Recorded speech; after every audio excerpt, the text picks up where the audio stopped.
this, but let's start by locating the building.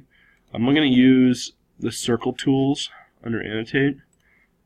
So we're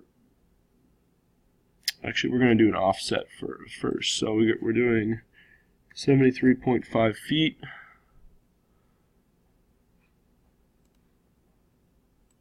So we're somewhere in there. I have this zoning line set up. I'll use this for setbacks later, but right now it's nice to see the red. And so we're this one right here, 74.2 feet. 2 feet. So that's that corner of the building. And then do the next one, which is 63.5.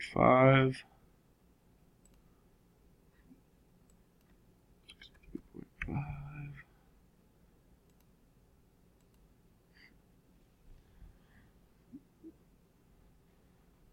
And then we're going to also locate the garage on here.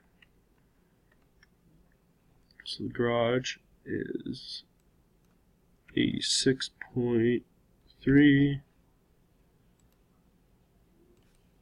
Oh, I did that in the wrong direction. Delete that. And then the other side is 66.1, which you can kind of see right over here.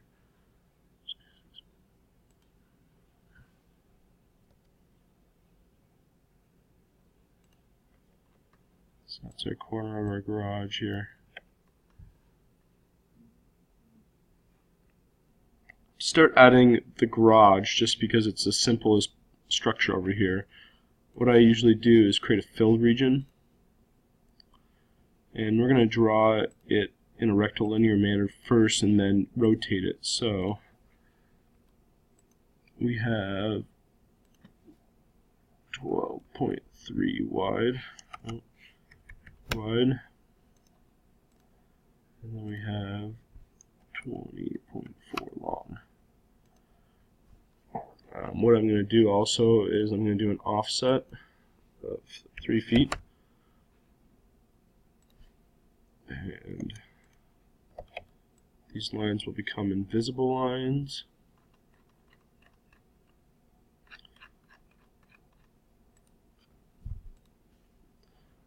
Then we're going to do diagonal up 2,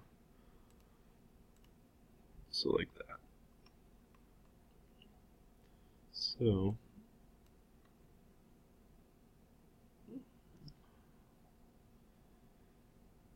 kind of hard to tell exactly what direction the building is going in, but move that.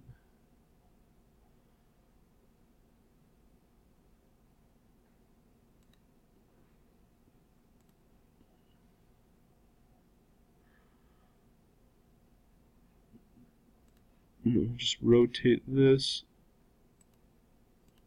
so it's along that line. Pretty close to parallel with that, so that's the way we'll leave it for now. We're not really doing anything with the garage with this project, so that should be sufficient. And next we'll be doing the same thing for the house. We'll do a filled region, and again we'll create this like this for now, 32.6. So again, we have the invisible line on the inside and then the normal one on the outside. So now let's get this in place.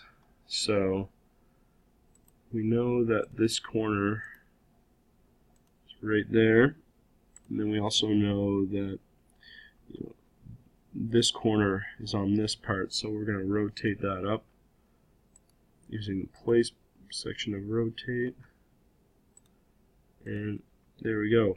We have our building in its proper place. I do notice that the garage and the building, I guess they're not too bad, but so we'll leave it like that.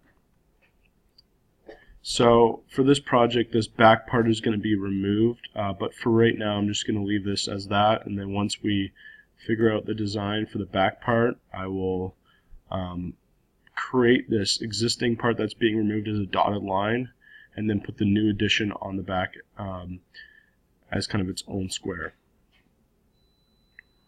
So here's our site plan. I guess the last thing to kind of finish this off, we'll just throw a few dimensions in this. Hit tab to grab the point there.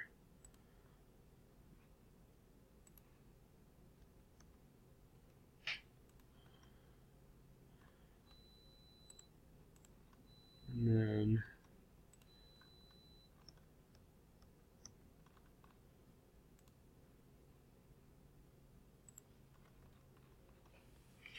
there we go.